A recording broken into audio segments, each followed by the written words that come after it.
విహారీ సహస్రాల పెళ్లికి ముహూర్తం దగ్గర పడుతూ ఉంటుంది. ఇక యమున, వసుధ ఇద్దరూ కూడా మండపం దగ్గర ఉండి పంతులు గారికి ఏమైనా కావాలేమో అని చూస్తూ ఉంటారు. మరోవైపు కనక మహాలక్ష్మి మండపం దగ్గరికి వచ్చి బాధపడుతూ మండపాన్ని చూసుకుంటూ విహారికి, కనక మహాలక్ష్మికి జరిగిన పెళ్లిని గుర్తు చేసుకుంటూ ఉంటుంది. ఇంకా అప్పుడే యమున పంతులు గారు ఏమైనా కావాలా అని అడుగుతూ ఉంటుంది. వెళ్ళి పెళ్లి కొడుకుని తీసుకురండమ్మా అని పంతులు గారు చెప్తూ ఉంటారు. సరేనండి అని యమున, వసుధ ఇద్దరూ కూడా విహారీ దగ్గరకు వెళ్ళి విహారిని తీసుకొని మండపం దగ్గరికి వస్తూ ఉంటారు. ఇక అప్పుడే కనక మహాలక్ష్మి విహారికి ఎదురవుతుంది. విహారీ, కనక మహాలక్ష్మి ఇద్దరూ కూడా ఒకరి కళ్ళల్లోకి ఒకరు చూసుకుంటూ బాధపడుతూ ఉంటారు. బాబు వచ్చి ఇలా కూర్చో అని పంతులు గారు పిలుస్తూ ఉంటారు. విహారీ వెళ్ళి పెళ్లి పీటల మీద కూర్చుంటాడు. ఇక బంధువులంతా కూడా విహారీని అలానే చూస్తూ ఉంటారు. ఇక మదన్ విహారీని పెళ్లి ఫోటోలు తీస్తూ ఉంటాడు. పంతులు గారు మంత్రాలు చదువుతూ ఉంటే విహారీ పూజ చేస్తూ ఉంటాడు. బాబు, అబ్బాయికి కాబోయే అత్తామామలు అబ్బాయికి బట్టలు పెట్టాలి అని పంతులు గారు చెప్తూ ఉంటారు. ఇక అక్కడే ఉన్న పద్మాక్షి సహస్ర వాళ్ళ నాన్న ఇద్దరూ కలిసి విహారీకి బట్టలు పెడుతూ ఉంటారు. ఇక విహారీకి బట్టలు పెట్టడం పూర్తవగానే ఇంకేమైనా కావాలా పంతులు గారు అని యమున అడుగుతూ ఉంటుంది. అబ్బాయిని తీసుకువెళ్ళి అబ్బాయితో బట్టలు కట్టించి అమ్మాయిని కూడా తీసుకురండి అని పంతులు గారు చెప్తూ ఉంటారు. సరే పంతులు గారు అని యమున చెప్తూ ఉంటుంది. ఇక విహారీ మండపం మీద నుంచి కిందికి దిగుతూ కనక మహాలక్ష్మిని చూస్తూ ఉంటాడు. లక్ష్మి కూడా విహారీకి అలా బట్టలు పెడుతూ ఉంటే విహారీకి, కనక మహాలక్ష్మికి జరిగిన పెళ్లిలో ఆదికేశవులు బట్టలు పెట్టడం, అప్పగింతలు చేయడం కూడా అంతా గుర్తు తెచ్చుకుని బాధపడుతూ ఉంటుంది. మరోవైపు ప్రకాష్ ఆదికేశవులు ఇంటికి చేరుకుంటాడు. ఇంటికి తాళం వేసి ఉందేంట్రా అని ప్రకాష్ తన ఫ్రెండ్ని అడుగుతూ ఉంటాడు. ఎక్కడికైనా వెళ్ళారేమోరా అని ప్రకాష్ ఫ్రెండ్ చెప్తూ ఉంటాడు. ఇక అప్పుడే ఒకతను అటుగా వెళ్తూ ఉంటే, హలో బాబాయ్, ఇక్కడ ఆదికేశవులు గారు ఉంటారు కదా, ఆయన ఇంట్లో లేరా, తాళం వేసింది అని ప్రకాష్ అడుగుతూ ఉంటాడు. ఊరి చివర ఉన్న రామాలయానికి వెళ్తూ ఉంటే చూశాను బాబు అని అతను చెప్తూ ఉంటాడు. థ్యాంక్స్ బాబాయ్ అని ప్రకాష్ అతనికి చెప్తూ ఉంటాడు. పదరా రామాలయానికి వెళ్దాం అని ప్రకాష్ తన ఫ్రెండ్ని తీసుకొని ఆదికేశవుల దగ్గరికి వెళ్తాడు. ఇక కనక మహాలక్ష్మి ఫోన్ రింగ్ అవుతూ ఉంటుంది. ఈ వెధవకు నాన్న కనిపించలేదేమో, అందుకే ఫోన్ చేస్తున్నాడేమో, వీడికి బుద్ధి చెప్పాలి అని లక్ష్మి ఫోన్ లిఫ్ట్ చేసి హలో అని అంటూ ఉంటుంది. అమ్మ కనకం అని ఆదికేశవులు అంటూ ఉంటాడు. ఇక లక్ష్మి టెన్షన్ పడుతూ ఏం మాట్లాడకుండా అలానే చూస్తూ ఉంటుంది. ఏంటమ్మా ఏం మాట్లాడట్లేదు అని ఆదికేశవులు అడుగుతూ ఉంటాడు. నాన్న మీరా, ఈ నెంబర్ ఎవరిది అని లక్ష్మి అడుగుతూ ఉంటుంది. మీ పెళ్ళి కుదిర్చాడే ప్రకాష్, అతంతమ్మా, అతను ఏదో పని మీద ఇటుగా వచ్చాడంట, నన్ను కలిసి వెళ్ళటానికి వచ్చాడు. ఇతను ఎంత మంచివాడమ్మా అని ఆదికేశవులు అంటూ ఉంటాడు. వాడు దుర్మార్గుడు నాన్న, మీకు ఎలా చెప్పాలి అని లక్ష్మి మనసులో అనుకుంటూ ఉంటుంది. అమ్మ కనకం, ప్రకాష్కి పెళ్లి చూపులంట, పెద్దవాళ్ళు ఎవరూ లేరంట, అనాథనని చెప్పి బాధపడుతున్నాడు. అందుకే అతనికి ధైర్యం చెప్పాను. నువ్వు అనాథవి కావు బాబు, నేనున్నాను అని చెప్పాను. ప్రకాష్ పెళ్లి చూపులు కదా, ప్రకాష్కి పెద్దవాళ్ళు ఎవరూ లేరని చెప్పారు కదమ్మా, అందుకనే ప్రకాష్ పెళ్లి చూపులకి నేను పెద్దవాడిగా వెళ్తున్నాను అని ఆదికేశవులు చెప్తూ ఉంటాడు. నాన్న అంత దూరం ఇప్పటికిప్పుడు ప్రయాణం అవసరమా, అసలు మీ ఆరోగ్యం బాగోదు అని కనక మహాలక్ష్మి చెప్తూ ఉంటుంది. అదేంటమ్మా అలా అంటున్నావు, అపకారం చేసిన వాళ్ళకే మనం సహాయం చేయాలని చూస్తాం, అలాంటిది మనకు ఉపకారం చేసిన వాడికి సహాయం చేయకపోతే ఎలా, అసలు మనకి ఇతను ఎవరో కూడా తెలియదు, అలాంటిది నీకు అమెరికా సంబంధం తీసుకొచ్చి పెళ్లి జరిపించాడు అని ఆదికేశవులు లక్ష్మికి చెప్తూ ఉంటాడు. వాడు చేసిందంతా మోసం నాన్న, నీకు ఎలా చెప్పాలో అర్థం కావట్లేదు అని లక్ష్మి మనసులో అనుకుంటూ ఉంటుంది. అది కాదు నాన్న, నువ్వు సిటీకి వెళ్తే అమ్మ ఒంటరిగా ఎలా ఉంటుంది అని లక్ష్మి అంటూ ఉంటుంది. మీ అమ్మకు అలవాటే లేమ్మా, నేను ఎన్నోసార్లు సిటీకి వెళ్ళి వచ్చాను కదా, పనుల మీద వెళ్ళినప్పుడు మీ అమ్మ ఒంటరిగా ఉంటుంది కదా అని ఆదికేశవులు చెప్తూ ఉంటాడు. ఏది ఫోన్ ఇలా ఇవ్వండి, కనకంతో నేను మాట్లాడతాను అని గౌరీ అంటుంది.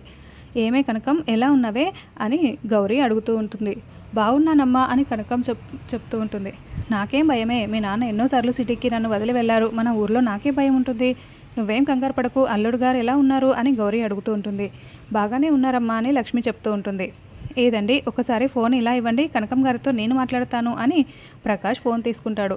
కనకం గారు, మీ నాన్నను జాగ్రత్తగా సిటీకి తీసుకెళ్ళి మళ్ళీ జాగ్రత్తగా తీసుకొచ్చి ఇక్కడే వదులుతాను అని ప్రకాష్ చెప్తూ ఉంటాడు.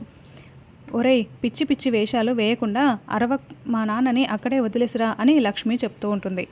అలాగా అండి, సరే అండి, మీ ఆయన విహారీ గారిని అడిగినట్టు చెప్పండి అని ప్రకాష్ ఫోన్ కట్ చేస్తాడు. ఒరేయ్ ఒరేయ్ అని కనక మహాలక్ష్మి పిలుస్తూ ఉన్నా కూడా ప్రకాష్ ఫోన్ కట్ చేస్తూ ఉంటాడు.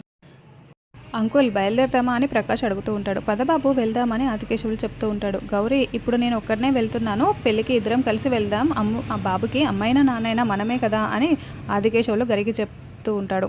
సరే అండి అని గౌరీ అంటూ ఉంటుంది. థ్యాంక్స్ అని ప్రకాష్ అంటూ ఉంటే, మనలో మనకి థ్యాంక్స్ ఏంటి బాబు అని ఆదికేశవులు కారెక్కి కూర్చుంటాడు.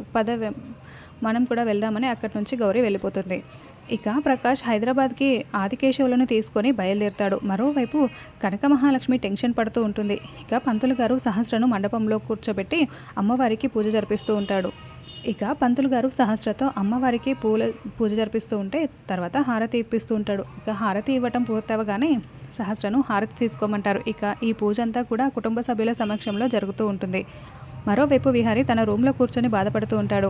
అప్పుడు విహారీ దగ్గరికి మదన్ వెళ్ళి, ఒరే విహారీ, ఏంట్రా డల్గా ఉన్నావు, ఎన్ని ప్రాబ్లం అని అడుగుతూ ఉంటాడు. ఏం లేదురా అని విహారీ చెప్తూ ఉంటాడు. ఈ అవుట్ఫిట్లో నువ్వు సూపర్గా ఉన్నావురా అని చెప్తూ ఉంటాడు. థ్యాంక్స్ రా అని విహారీ అంటూ ఉంటాడు. అప్పుడే లక్ష్మి విహారీకి ప్రకాష్ గురించి చెప్పడానికి విహారీ దగ్గరికి వస్తూ ఉంటుంది. ఇక అప్పుడు విహారీ తన ఫ్రెండ్ మదన్తో మాట్లాడుతూ ఉంటే చూసి అక్కడే ఆగిపోతుంది. ఒరే విహారీ, నీ పెళ్ళికి నేను అమెరికా నుంచి వచ్చినందుకు చాలా సంతోషపడుతున్నాను. నేను ఇక్కడికి వచ్చిన తర్వాతే నా డ్రీమ్ చూసుకున్నాను అని మదన్ చెప్తూ ఉంటే, కంగ్రాచులేషన్స్ రా అని విహారీ మదన్కి చెప్తూ ఉంటాడు. ఇక లక్ష్మి టెన్షన్ పడుతూ డోర్ దగ్గర నించోవడం విహారీ చూస్తాడు. ఇక అప్పుడు లక్ష్మి విహారీకి సైగ చేస్తుంది. ఇక అప్పుడు దాంతో విహారీ, ఒరే మదన్, మండపంలో గౌరీ పూజ జరుగుతుంది, అక్కడికి వెళ్ళి అసలు ఏం జరుగుతుందో చూడరా అని చెప్తూ ఉంటాడు. అది లేడీస్ ప్రోగ్రామ్ కదరా అని మదన్ అంటూ ఉంటాడు. ఒరే, ఫ్యూచర్లో నువ్వు కూడా పెళ్లి చేసుకుంటున్నావు కదా, అన్ని దగ్గరుండి చూసుకోవాలి కదా, వెళ్ళరా అని విహారీ చెప్తూ ఉంటే, అవునరా, నా పెళ్ళి పర్ఫెక్ట్గా జరగాలి, పెళ్ళి అక్కడ కూడా కవర్ చేస్తాను అని మదన్ అక్కడి నుంచి వెళ్ళిపోతాడు. ఇక లక్ష్మి పరిగెత్తుకుంటూ విహారీ దగ్గరికి వస్తుంది. విహారీ గారు, ఆ ప్రకాష్ మా నాన్న దగ్గరికి వెళ్ళాడు, మా నాన్నతో కలిసి ఫోటో దిగి నాకు పంపించాడు అని లక్ష్మి చెప్తూ ఉంటుంది. జరిగిందంతా చెప్తూ ఉంటుంది. దాంతో విహారీ కోపంగా ఫోన్ తీసుకొని ప్రకాష్కి ఫోన్ చేస్తాడు. ఇక ప్రకాష్ పక్కనే ఆదికేశవులు ఉన్నాడని ప్రకాష్ కార్ ఆపి, అంకుల్ ఫోన్ మాట్లాడి వస్తాను అని పక్కకు వెళ్తాడు. హలో విహారీ, ఏంటి విషయం నీ వరకు వచ్చిందా, కనకం ఏది దాచుకోదా అని ప్రకాష్ విహారీని అడుగుతూ ఉంటాడు. ఏంట్రా పిచ్చి పిచ్చి వేషాలు వేస్తున్నావు, నిన్ను మొన్నే చంపాల్సింది, అనవసరంగా వదిలిపెట్టాను అని విహారీ అంటూ ఉంటాడు. విహారీ, సమస్య నీకు నాకు కాదు, నిన్ను నేను ఏమీ చేయను, నాకు కనకంతో పని ఉంది, విషయం కనకానికి నాకు సంబంధించింది అని ప్రకాష్ చెప్తూ ఉంటాడు. కనకానికి సంబంధించిన ఏ విషయమైనా నా వరకు వస్తుంది అని విహారీ చెప్తూ ఉంటాడు.